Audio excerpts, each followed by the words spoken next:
네, 8월 19일 수요일이고요. 여의도 인사이트로 이어가겠습니다. 못 들으신 분들 위해서 시작하면서도 저희 세미나 안내 한번 해드리고 시작을 해보도록 하죠. 지난 4월 18일에 세종대학교에서 세미나가 열렸었죠. 하나증권과 함께했던 세미나인데 그때 저도 제 지인들도 좀 많이 갔었는데 반응이 참 좋았습니다. 이번에 더 크고 다채로운 세미나로 돌아왔는데요. 9월 19일 토요일입니다. 오후 1시부터 6시까지 서울 삼성동 코엑스에서 진행이 됩니다. 2016 투자 인사이트 포럼 변화의 시대 투자의 기준을 세우다라는 주제로 함께 하실 수 있는데요.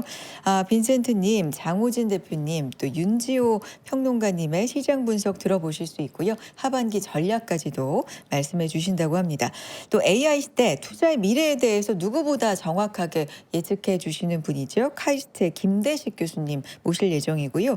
우리에게 꼭 필요한, 지금 진짜 필요한 게 바로 이거라고도 할 수 있죠. 멘탈 관리법 전해주실 아주대 김경일 교수님도 모실 겁니다. 그리고 김프로님까지 모두 모실 예정이니까요. 많이 신청해 주시고요. 여기서 끝이 아닙니다. 3프로에서 3프로TV 시청자분들 위해서 최신 휴대폰 갤럭시 Z 폴드 8 10대를 쏘도록 하겠습니다. 네, 이렇게 압도적인 라인업 또 최신 스마트폰까지 드리는데 신청 무료예요. 여러분 무료 신청이니까 신청 안 하실 이유가 없을 것 같아요. 이번에는 더욱 안전하게 하나증권 사이트에서 세미나 신청 받으니까요. 영상 하단 혹은 댓글에 있는 링크 눌러서 지금 바로 신청해 주시기 바랍니다. 자, 이분과 함께 또 인사이트 들어보고 시장 전략 좀 세워봐야 되겠죠. MP파트너스 박병창 대표님 어서 오세요. 예, 안녕하십니까. 안녕하세요. 제가 오늘 굉장히 좀 우울했거든요. 시장 상황 따라 기분이 막 왔다 갔다 해요. 네, 시장이 너무 빠져서 진짜 또 이럴 일인가 그러다가 장중에 또 하이닉스 장중은 아니고 장 끝나고 공시가 또 나와서 약간 또 좋아지려고 그러는데 요즘 많이들 이러시는 것 같아요. 기분이 왔다 갔다. 네, 대표님은 안 그러세요? 평온하게 유지가 되시나요? 아니 뭐 좀 언짢긴 합니다. 근데 뭐 등락폭이 뭐 어차피 뭐 이 정도 되면 조정을 볼 수 있는 데는 맞고요. 그래요. 그런데 이제 폭이 뭐 이 정도까지 빠질 거냐라는 생각이 들고요. 그리고 좀 언짢은 부분은 제 아침에 느끼셨는지 모르지만 아침 방송 들으신 분 느끼실지 모르지만 아침에 좀 화가 났었어요. 저 언짢았어요. 사실. 진짜요? 근데 왜요? 왜 그러냐면 딱 느낌에 제가 첫 마디에 그 얘기를 했는데 우리나라 시장이 하이닉스의 수렁에 빠진 것 같은 SK 하이닉스의 수렁에 빠져 있어요. 그냥. 우리 시장 전체. 예.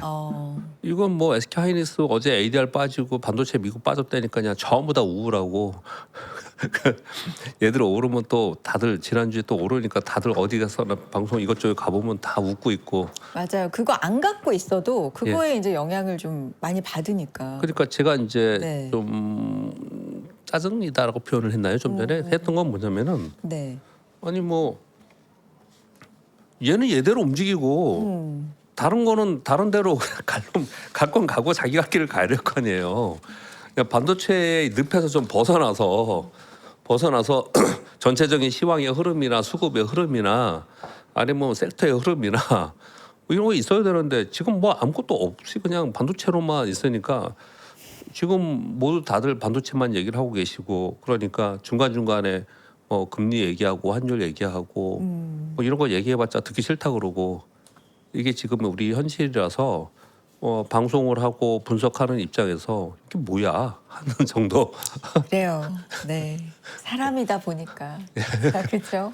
네. 그렇다는 얘기를 드리는 겁니다. 네. 그 대표님도 참 하루하루 이렇게 시황 분석해 주시고 하면서 좀 힘드실 자리는 텐데. 좀 조정 보일 자리에서 조정 보인 겁니다. 그래요. 그러면 오늘 같은 경우에 이 정도의 하락까지 빠질 일이었냐라고 좀 전에 말씀해 주셨는데 이 발단이 된 게 주요국의 금리가 올랐다는 거잖아요. 근데 이 금리가 오른 게 보통 오른 건 아니에요. 뭐 19년 만에 막 보통은 다들 이렇게 지금 올랐으니까요. 왜 오른지도 알기는 알겠는데 이게 이 정도까지 빠질 일이냐? 여기에 대한 대표님의 생각 듣고 싶네요. 이 정도 좀 충격적이다. 그러니까 분명한 악재는 맞습니다. 굉장히 큰 악재는 분명히 금리가 맞는데 오른다는 거. 네. 이번에 시장이 이렇게 오는 동안에 제일 먼저 문제가 됐던 것은 독일의 길트 채권이에요. 거기가 이제 급등을 했다는 얘기는 상반기에서부터 계속 얘기를 했었고요. 네. 그리고 그동안에 한 2, 3개월 동안 미국의 30년물 국채 수익률이 5%를 넘긴다. 걱정스럽다. 이런 얘기를 계속 했었고 네. 그리고 일본의 장기 국채 수익률도 계속 올라가고 있었고요. 우리나라도 우리나라의 기준금리에 비해서 뭐 3년물, 5년물 회사채라든지 국고채를 보면은 지금 3.8, 3.6에 있습니다. 네. 그러니까 다 올라가 있습니다. 그래서 채권 시장은 안 된다. 채권에서 트레이딩하거나 캐피탈 게인을 얻기는 힘들다라는 얘기를 다 한 거 아니에요? 그동안에? 그동안에 계속 들어왔던 얘기지 않습니까? 그렇죠. 근데 또 갑자기 또 왜 이걸 갖고 그러냐라는 거죠. 그 얘기가 먼저 있었고 그 다음에 하이퍼스케일러들이나 빅테크들의 자본 지출, AI 자본 지출 우려가 있었고 지금은 이제 두 개를 섞어서 합쳐가지고 이게 둘 다 이제 문제다. 맞아요. 이렇게 얘기를 하고 있는 거거든요. 그러니까 제가 아침 좀 전에 말씀드린 왜 반도체만 갖고 이런 얘기를 하냐 말씀을 이제 좀 짜증스럽다고 표현드렸던 것은 그 얘기를 계속해서 해오고 있는 상황이었지 않습니까? 그때는 아무도 듣지도 않고 관심도 없고 그러다가 이게 또 한동안 매크로 잘 안 봤어요. 이게 부각이 되면서 와 이제 네. 그건가 보다 이렇게 지금 하기 때문에 왜 이렇게 투자를 하냐 시장이 왜 이러냐 이런 표현을 좀 드리는 거예요. 근데 아무튼 그 진행되고 있는 상황이었는데 그럼에도 불구하고 다시 돌아가서 뭐 지금 우리가 뭐 지금 심정적인 거 얘기할 부분이 아니고 네, 네.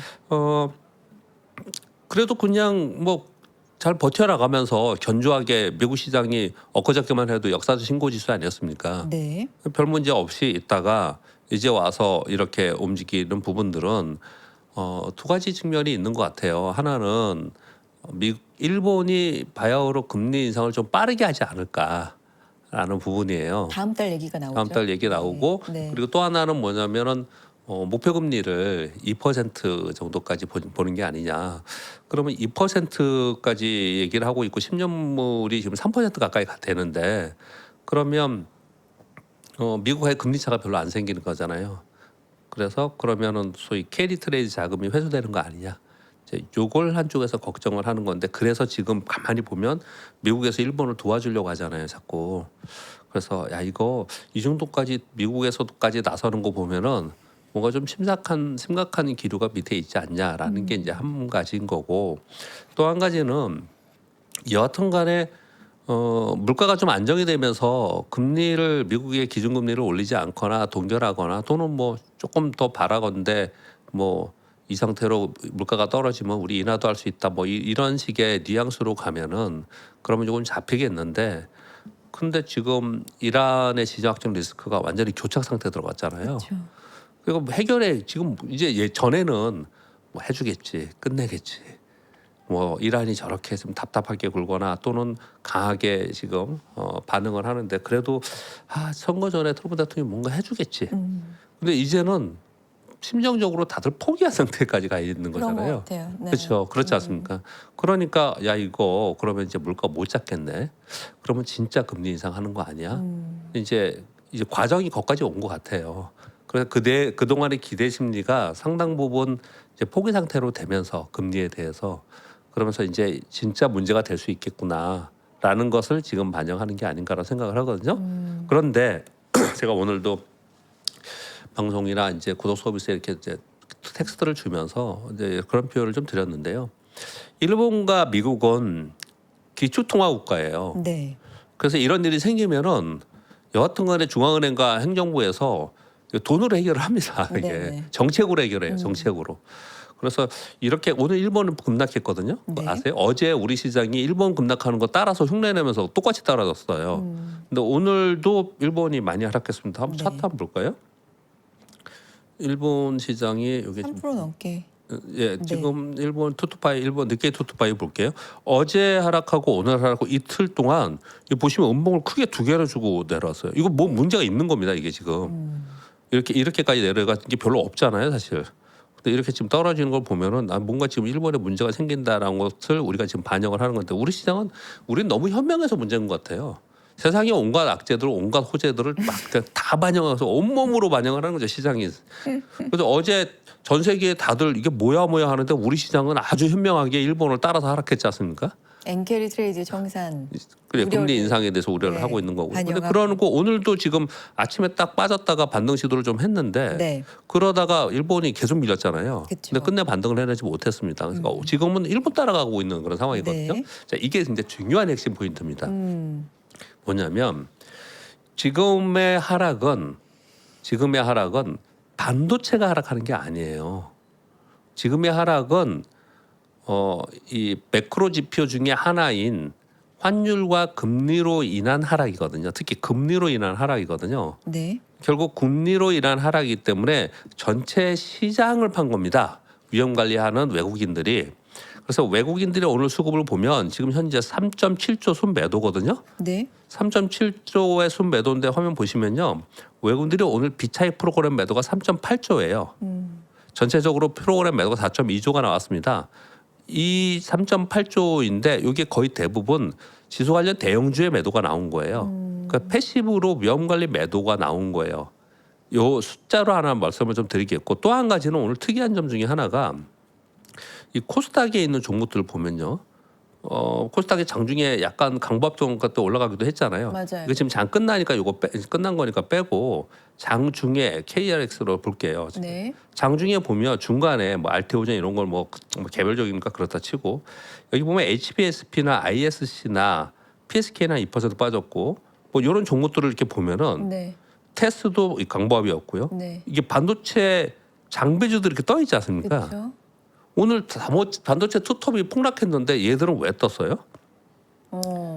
그러니까 반도체가 제가 보기엔 반도체가 빠진 게 아니고 오늘은 우리나라 지수의 대형주를 그냥 일제히 판 거라고 저는 보여져요. 우리나라 시장. 시장을 판 대형주. 거죠. 시장을 판 거죠. 네. 그래서 이거는 매크로의 지표에 의해서 우리 시장을 판 거다라고 해석을 해야 된다라고 저는 이렇게 오늘 시장을 보면서 해석이 좀 되더라고요. 그럼 그걸 거꾸로 표현하면 반도체나 예. 아니면 뭐 반도체 외에 다른 섹터들 요즘에 잘 가던 섹터들 많았잖아요. 예. 거기에 대해서 우리가 갖고 있던 기대감이나 예. 시장을 올렸던 이유는 아직 유효하다라고 표현할 수도 있는 거네요. 그런 것들은 이제 섹터별 이유는 모멘텀은 그대로 다 있는 네. 건데요. 그런데 이제 우리가 뭐 전쟁이라든지 뭐 또 뭘 예를 할까요? 뭐 테러라든지 질병이라든지 이런 것에 의해서 시장이 하락하는 거랑 갑작스러운 변수. 금리에 의해서 시장이 하락하는 거는 완전히 차원이 달라요. 이거는 시장은 금리와 환율로 움직이는 것이거든요. 네. 금리에 의해서 움직이는 것은 이거는 훨씬 더 치명적인 거거든요. 예, 그래서 더 걱정을 좀 하는 부분인데 우리가 지금 현재 기대할 수밖에 없는 거는 연준과 미국 BOJ와 그리고 미국과 일본의 정부에서 행정부에서 협조가 빨리 나와야 돼서 이걸 좀 해결을 해야 되는데 이 문제를 다음 주에 잭슨홀 미팅 하면서 얘기하겠죠. 자기들끼리 뭐에 만나니까 만나서 얘기를 하겠죠. 그래서 저는 지금 이틀간 일본이 빠지는 걸 보면서 이거는 조만간에 또 정책 공조가 나올 가능성은 좀 있겠다라는 생각을 좀 가지고 있습니다. 오늘 다 보셨겠지만 그 저희 클로징벨 하면서 하이닉스 이제 속보가 나왔고 40조 규모 자사주 취득 소각 뭐 이런 얘기가 나와서 예. 지금 사실 넥스트장에서도 좀 상승을 하고 있는 상황이잖아요, 대표님.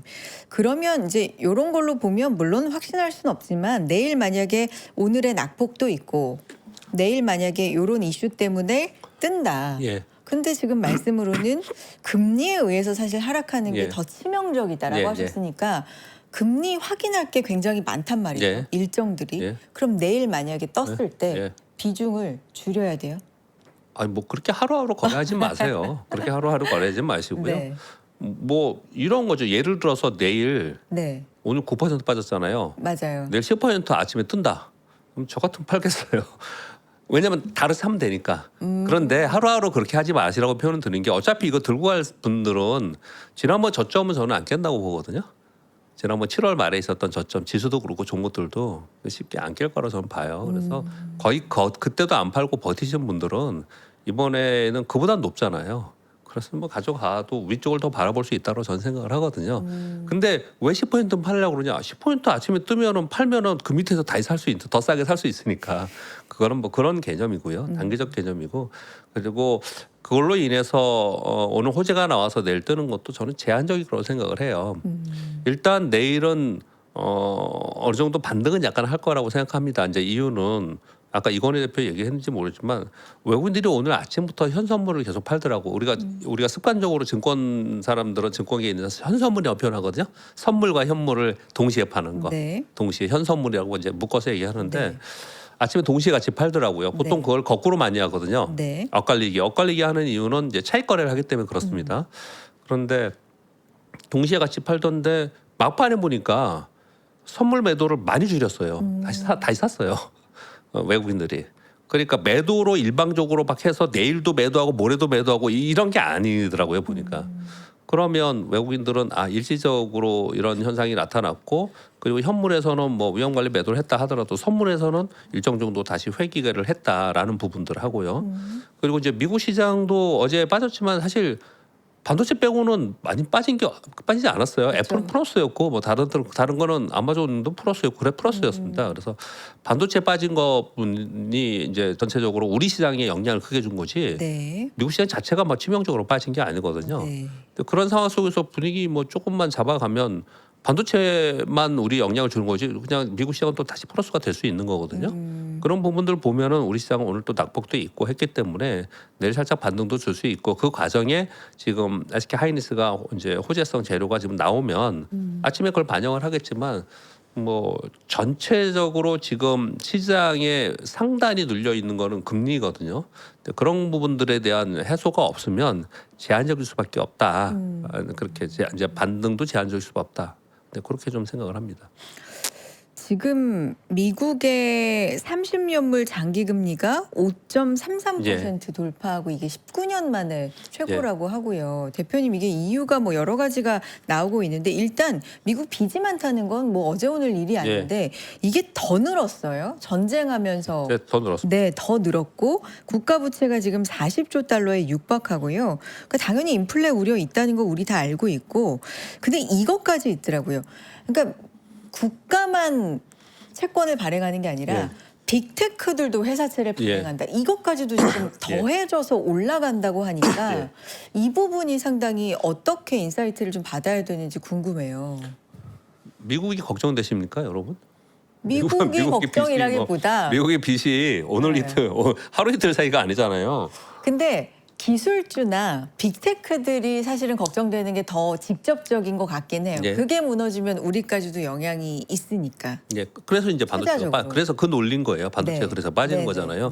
미국은 트럼프 대통령 이익이 취임할 때 38.8조였고요. 지금은 이제 40조 가까이 됐고 트럼프 대통령의 정부 부채 줄인다는 공약은 뭐 헛된 망상이 됐고요. 빚은 더 늘고 있고요.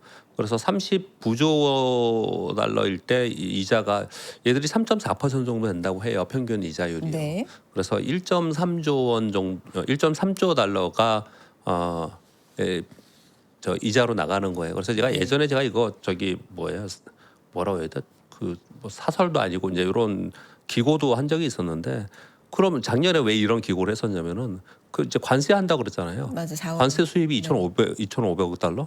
뭐 이자를 1.3조 달러 내는 국가에서 무슨 2,500억 달러가 뭐가 그렇게 중요하냐. 제가 이제 그런 기고를 한 적이 있었는데 기억이 좀 새록새록 나는데. 그러니까 이 문제는 오랫동안 있었던 묵혔던 거래요. 뭐 거라는 거예요. 그러니까 이거 신경 쓰지 말라는 거예요. 여기는 기초통하고 돈 찍어낼 수 있는 데이기 때문에 그거는 미국이 그거 무너지면 미국 망하는 거니까 그건 우리 신경 쓸 필요 없는 거고 우리가 신경 쓰는 부분들은 이제 하이퍼스케일러들이에요. 거기에도 이제 구글이라든지 아마존이지 얘네들 걱정을 하는 게 아니고 이제 돈을 무한대로 계속 불려가지고 또는 이제 빌리다가도 이제 보통 먼저 투자를 받는 거거든요. 기업의 입장에서 생각을 여러분 다 아시잖아요. 기업의 입장에서는 내가 갚지 않아도 되는 투자금을 받는 게 더 좋은 거 아니에요? 그래서 처음엔 투자금을 받죠. 그러다가 투자금이 안 되기 때문에 회사채 발행하는 거거든요. 그래서 회사채 발행하다가도 나중에 또 안 되면 증자하는 거지, 증자. 그러니까 지금 회사채 발행을 많이 하고 있기 때문에 회사채 발행을 대량으로 해놓은 상태에서 금리가 계속 높은 상태가 되면은 그러면 나중에 수익이 되기 전에 이자에 허덕이면서 무너지지 않냐. 이 지금 질문 주신 것도 그렇고 우리가 지금 걱정하는 게 그거거든요. 근데 그럴 개연성이 있다라는 걸 우리는 다 알고서 얘기를 한 거잖아요. 예전에 우리 감액이라 그래서 저녁에 몇 개월 전에 제가 우리 3프로에 계시는 분들하고 같이 맥주 먹으면서 한 거 기억나세요? 그때 보셨던 김프로님하고 예. 드셨잖아요. 예, 그거 네, 여러분 네. 보시면 제가 그날 그 얘기를 했더니 너무 네. 세게 얘기한 거 아니냐 그렇게 얘기를 했잖아요. 그날 이것 때문에 이게 부도나는 디폴트 나는 기업들이 생길 거다. 지금 이게 금리가 여기서 떨어지지 않으면 동결되거나 떨어지지 않고 이 금리가 계속 올라가면 이 미국 이게 전 세계 시스템 위기가 발생된 건 미국의 기준금리가 5% 위로 올라갔을 때 그런 일이 발생이 됐거든요. 그래서 지금 4.7%까지 10년 만기 국채율이 올라가니까 걱정하기 시작을 한 거예요. 5% 부근이나 5%에 유지되고 있으면은 디폴트가 꼭 발생이 됐습니다. 그러니까 이런 상황 속에서 시중금리가 계속 올라가잖아요. 근데 이제 이럴 때마다 대마불사라는 게 있어요. 미국도 안 무너질 거고 아마존도 안 무너질 거고 구글도 안 무너질 거예요. 근데 그 밑에 있는 우리는 먼 한국에서 바라보니까 그렇지 그 밑에 있는 기업들이 많을 거 아니에요. 그렇죠. 그 관련 네오클라우드도 있고 관련 기업. 이게 디폴트가 나온다니까 저는 나올 거라고 봐요. 근데 문제는 그 작은 기업들이 디폴트 나는 거 이런 것들은 돈으로 다 덮어요, 걔네들은. 큰 기업들이 JP모건이 꼭 나서요 그럴 때는. 그래갖고 돈으로 그냥 덮어준다고. 요번에 엔비디아에서 5천억 달러 네. 금융기관 자산운용사하고 6개요. 한다는 거 있지 네. 않습니까? 그게 딱 보여주는 거잖아요. 지금 뭔가 문제가 생기니까 그렇게 하겠다는 거거든요. 그게 지금 이제 거기까지 와 있는 상태예요. 이게 지금 그 작은 데들이 알려지지 않거나 터지지 않거나 근데 작은 데들이 터지는 것도 그게 여러분도 그렇게 걱정할 필요는 없어요. 왜냐하면 이제 우리 뭐 SBB 사태도 봤고 여러 가지 봤잖아요. 네. 뭐 뱅크런 생기고 이래도 미국은 그 더 큰 회사에서 돈으로 그냥 다 메워 버리니까 그런 일이 발생이 되는데 어떻든 간에 AI의 자본 지출을 이렇게 엄청나게 하고 있는 거에 대해서 자꾸 AI 버블론 얘기가 작년에 나오고 올해도 나오고 계속 그러고 있는 나오죠. 상황인데 네. 그 상황 속에서 이 국채 수익률이 올라가는 거 보니까 네. 야 이거 국채에도 문제가 생기는 정도이면 이게 국채가 기준이지 않았습니까? 네. 그 국채를 기준으로 해서 빚을 채권을 발행을 하는 건데 그 채권의 가상금리가 계속 올라가는 상황 속에서 이런 일이 벌어지면 결국은 이게 문제가 되는 거 아니야라고 뭐라고 표현할까요? 표현을 제가 정확한 표현을 어떻게 할까? 약간 처음에 힌트를 주는 거예요, 그냥. 니네 조심해라. 시장에 저는 그렇게 받아들입니다. 니네 조심해라 이거 시장 니네 지금 이러고 계속 가면 니네 다 망해. 이거 조심해야 된다라는 경고를 주는 게 지금의 상황이라고 저는 생각해요. 그래서 저는 이게 미국이나 일본이나 얘네들이 나서서 이걸 해결하는 정책들이 곧 따라 나올 거라고 생각이 든다라고 생각합니다. 알겠습니다. 그러면 우리 시장 지수 얘기로 좀 들어가 볼게요. 지금 6,470선 와 있어요. 지난 7월 우리가 힘든 7월을 보내고 7월 말에 5,500 네, 종가 기준으로 5,500도 우리가 봤었죠. 네, 그리고 나서 지금 한 보름 정도 만에 6,400. 사실 어제는 7,200까지도 7,200 봤었습니다. 맞습니다. 예. 네, 이 밴드를 좀 어떻게 봐야 될까요? 왜냐하면 일단 1차적인 목표 구간으로 한 7,100에서 7,500 뭐 이렇게 좀 제시해 주셨던 기억이 저는. 예, 8월달 내내 그렇게 얘기를 했습니다. 네, 내려갈 네. 때는 화면 한번 보시면서 네. 설명드릴게요. 그러니까 아침에 설명을 들었는데 제가 이거 아침에 설명할 때 이거 듣기 싫어하시는 분들이 막 뭐라고 해가지고 이제 하지 말아야할까 그랬는데 그냥 하겠습니다 다시. 왜 듣기 싫으실까? 그런 사람들이 있나 보죠 뭐. 그래요? 저는 궁금합니다. 그런 네, 분들이 네, 있나 보죠. 네. 궁금하신 분들 있을 거예요. 네. 이 지금 7월 31일 날 양봉이 큰 게 있지 않습니까? 네. 여기부터 요번에 시작이라고 생각을 하고 반등은요. 그 밑에 있는 5,200포인트 찍었던 거는 얘는 이거는 뭐라고 표현할까요? 이게 지금 올해 상승한 거 다 원위치한 거라서 여기는 저는 안 간다고 봐요. 이건 확실히 이건 진짜 위기가 발생되지 않는 이상 이거는 저는 안 간다고 보고요. 여기부터 출발을 한 거거든요. 네. 좌우에서 이게 이 고점은 이 음봉의 위에를 빼고 하면 9,385포인트인데 전체적으로 한 9,300 정도 되겠네요. 이 정도 되겠죠. 근데 뭐 그냥 계산하기 쉽게 제가 그냥 이 계산기로 눌러서 저는 계산을 하는 편이거든요. 이런 계산을. 근데 지금 방송이니까 그냥 9,000으로 이렇게 할게요. 9,000 이렇게 찍어 놓겠습니다. 그러면 이번에 하락이 전체적으로 추세적으로 상승을 하다가 이번 하락은 이렇게 하락한 거잖아요. 근데 이게 5,200이 아니고 요 시작점이 어디냐면은 이게 5,600포인트예요. 그럼 보통 사람들이 생각할 때 이 기술적 분석은 어떻게 하는 거냐면요. 여기서 10일 이동평균선을 맞고 떨어지니까 여기선 팔아야 돼. 돌파하면 사야 돼. 보통 책에는 그렇게 써 있지만요. 의미는 뭐냐면 사람들이 매물대가 어디에 있느냐. 요쯤 되면 팔고 싶어 해. 이런 거예요. 앵커님 계속 방송하셨으니까 아시겠지만 이번 반등하면서 이 7월 말에 폭락한 걸 맞고 반등하면서 사람들이 제일 입버릇처럼 말한 게 뭐예요? 나 본전으면 팔고 떠날 거야. 본전. 이런 얘기를 많이 했잖아요. 네네. 그 본전되면 팔려고 하는 사람들의 심리가 어디쯤이냐를 판단하는 게 기술적 분석이에요. 근데 그 분석들을 지금 하는 거거든요. 근데 가만히 보면 얘가 7월에 내리 빠졌어요. 반등을 그렇게 세게 못 줬습니다. 네. 그런데 여기 잘 보시면 여기 저점을 한번 찍고 그 다음에 이중 저점을 찍었어요. 네. 그리고 반등을 줬거든요. 그러니까 여기서 이런 데서 많이 산단 말이에요. 그러니까 이 지점이 지금 여기 보시면 7천선 라인에 있습니다. 요 7천선 라인에 있고요.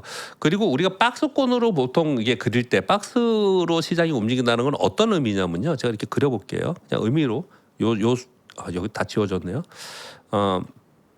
박스권이라는 의미는 어떤 의미냐면요. 제가 설명을 좀 드려보겠습니다. 이렇게 그냥 박스를 그리고 한번 말씀드려볼게요. 이 박스권 안에 종목이 움직인다면은 자꾸 왜 지워지죠? 생방송 중인데 이런 왜 자꾸? 네. 자, 요렇게 해놓고 요걸 집어야 되는데 딴 걸 집어서 그래요.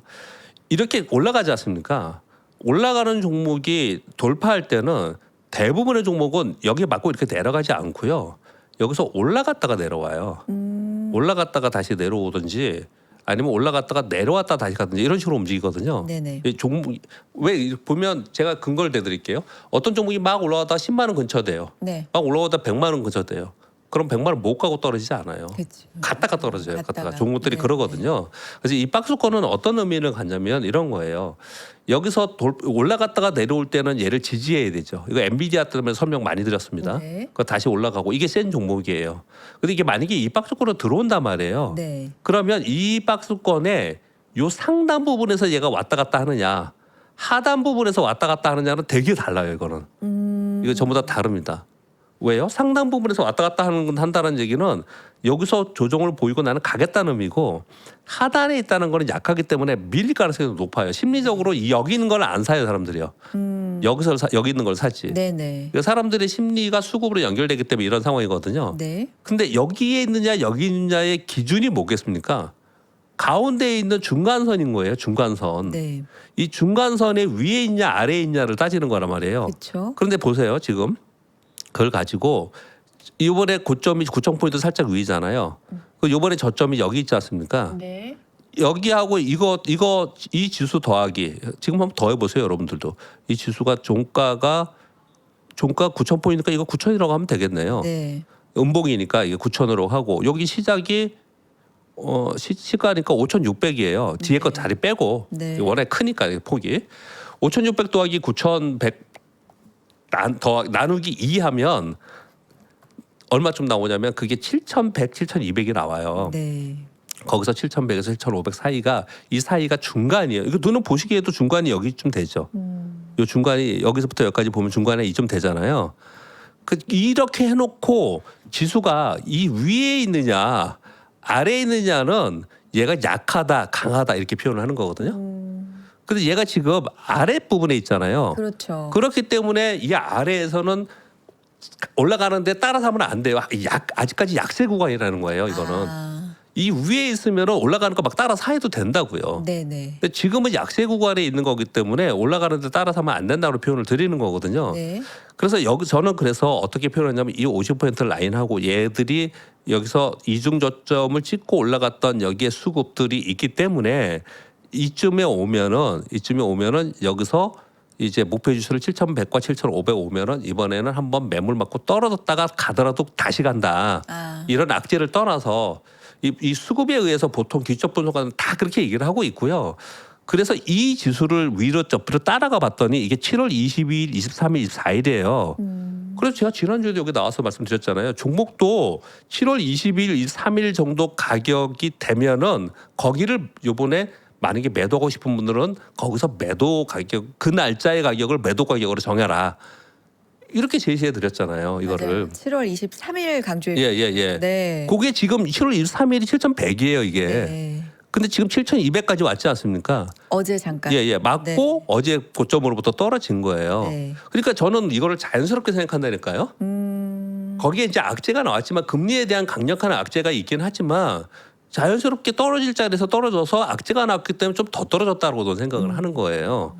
그러면 이제부터 자 여기서부터 또 이제 다른 얘기를 또 해야겠죠. 맞아요. 그러면 요번에 박스는 여기 위에 있는 7,500하고 아니면 여기 밑에 하고 이렇게 따져야 되는데 요 7,200분이 못 갔으니까 네. 요거 지금 지우면서 시간 걸리니까 그냥 할게요. 네. 여기하고 이거 하잖아요. 이 사이에 반이 어느 정도 되는가를 봐야겠죠. 근데 네. 공교롭게 여기 11일 이동 평소에 있는 6,500입니다. 그래서 오늘 6,500이 되게 중요했어요. 아, 그래서 6,500을 지키고 아래 꼬리를 달면 그러면 시장은 내일 또 다시 반등 주면 요 밑에 있는 박스에서 요번에 생각해 보세요. 이 밑에 있는 박스권 여기하고 사이에서 지금은 상단에 있는 거잖아요. 네. 그러면 요 상단에서 안 빠지고 자꾸 있으면 다시 가겠다. 또 우리는 그렇게 생각하고 얘를 바라보고 있을 수 있거든요. 이런 걸 왜 이렇게 복잡하게 하느냐? 왜 그러냐면요. 이 위에 상단에 있어야지 더 갈 거라고 생각하고 내가 분할 매수라도 매수를 하는 거지.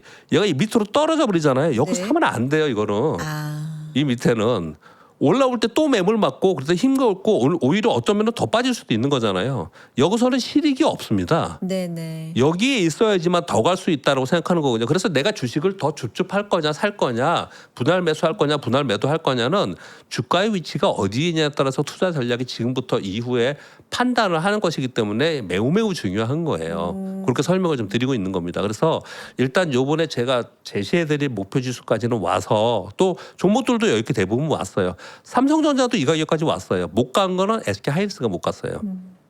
여기까지 7월 22일 가격까지 왔다가 그 다음에 이제 맞고 떨어진 거거든요. 네. 삼성전자 시간 있나요? 삼성전자만 보여드릴게요. 먼저요. 네. 삼성전자로 더본코리아를 아침에 누가 얘기했어야겠네요. 7월 23일이 이날이에요. 이게 27만 6천 원입니다.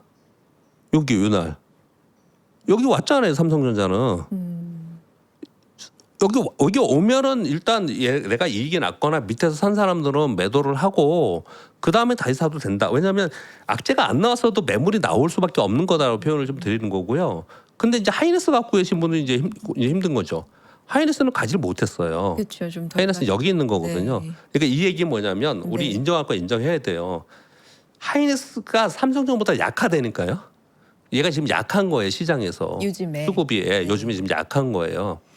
그래서 종목들도 거기쯤 와 있고 지수도 거기쯤 와 있으니 그러니까 거기서 한번 좀 떨어주는 그런 상황이 됐는데 이제부터 근데 그건 과거고 네. 이제부터는 6,500포인트 있지 않습니까? 네. 이 위에 이번 주에 있냐 없냐 이번 주에 잘 넘기면 다음 주에 엔비디아 실적 발표 있고 잭소론 미팅이 있고 뭐 이런 것들 좀 있는데 그렇죠. 제가 보기에는 악재성보다는 그래도 시장이 좀 보탬이 되는 내용이 나올 것 같거든요. 저는 엔비디아 실적 발표는 그렇게 뭐 엔비디아 얘기 나오는 거는 시장이 그렇게 크게 방향을 위쪽으로 잡아줄 것 같지는 않고 잭소론 미팅을 항상 어려울 때는 그쪽에서 좀 좋은 얘기를 해줬기 때문에 그걸 바라보고 봤을 때 이 위에만 잘 버텨주면 직전에 있었던 7,200을 넘어서 가지고 이번 7,500 넘어서고 더 위로 갈 수 있다라고 판단하고 거기에 맞춰서 투자를 하시고 네. 근데 여기 밑으로 가버려요. 밑으로 가버리면 현금 아껴 쓰고 그냥 너무 빨리 서둘러 사지도 마시고 뭐 이렇게 좀 기다려야 되고 근데 이제 보유한 사람은 어떡하냐라고 이제 제가 이 습관이 제가 증권만 생활을 오래 했잖아요. 30년 이상을 하다 보니까 고객 상담을 되게 많이 했기 때문에 이렇게 방송을 하면서 이 방송 보시는 분들이 투자자들이 어떤 생각을 하고 있다. 어떤 상황이겠다. 지금 계좌가 어떻겠다라는 게 막 이 스펙트럼처럼 그려져요. 그래서 경우에 말이 따라. 많아지는 거예요. 그래서 이런 경우에 이렇고 이런 경우에 이렇게 말이 많아지는 건데 네. 심플하게 그냥 여기서 지키면은 올라가면은 사고 분할 매수하시고 밑으로 떨어지면 기다렸다 나중에 사시면 이러면 그냥 끝나는 건데 방송이 네. 제가 보기에는 이거 현금 있으신 분은 그렇게 하면 되는데 네. 주식을 갖고 계신 분들이 지금 이제 힘드신 거잖아요.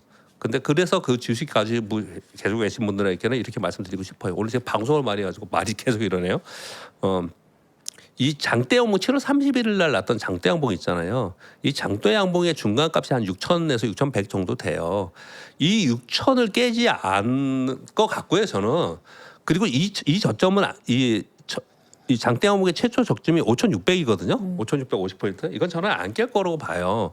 근데 여기서도 5,200포인트, 5,400포인트 때도 주식을 가지고 있으면서 그 힘든 걸 넘어오셨다면 네. 여기서는 그거 안 깬다고 생각하시고 기다려봐야 되지 않을까라고 저는 생각을 합니다. 알겠습니다. 대표님이 정말 딱 왜냐하면 경우가 많아서 그런 것 같아요. 케이스가 예. 머리에 떠오르시는 게 예, 많아서 이런 분이 있겠지 이런 생각을 예, 그렇습니다. 예, 그렇죠. 그렇습니다. 네, 진짜 자세하게 설명해 주셔서 감사드리고 지금 하이닉스 사실 그 공시로 인해서 예. 미국 지금 현재 상황입니다. 올라오죠. 마이크론이라든지 이런 메모리 관련주들 뭐 SK 하이, ADR 뭐 이런 것도 다시간에서 지금 플러스로 돌아서고 얼마나 올라오죠, 근데? 이제 퍼센트가 중요한데. 마이크론 같은 경우는 뭐 2%, SK 하이의 경우에는 한 6% 올라오는 것 같아요. 예. 네. 그럼 뭐 의미가 있네요. 이게 2, 3% 오르고 내리는 거는 의미가 없어요. 왜냐하면 이게 마이너스권이었는데 예. 플러스권으로 또 돌아서는 흐름이어서 ADR은 지금 6% 오르네요. 네, 네, 샌디스가 맞아요. 4%고 이 네. 정도면은 한 5%, 6% 오르면 이거는 본장에서 이렇게 오르다가 완전히 변태처럼 떨어지지는 않거든요.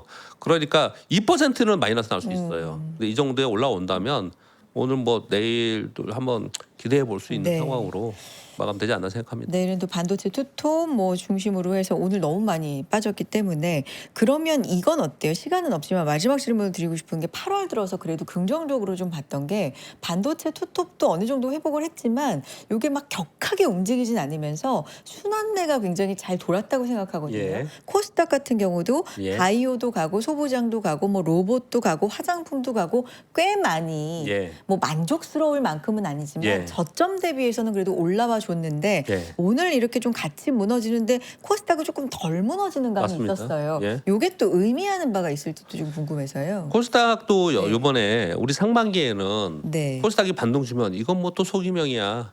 떨어지면 저점 또 깰 거야. 네. 이렇게 코스닥에 대한 실망, 절망, 낙담 이런 것들이 많았지 않습니까? 네. 근데 상반기에 있었던 코스닥의 움직임하고 이번 움직임은 많이 달랐다고 봐요. 그래서 코스닥에 있는 종목들 중에 이번에 되게 세게 올라온 종목들이 있거든요. 그 종목들은 요번에 조정 보일 때 네.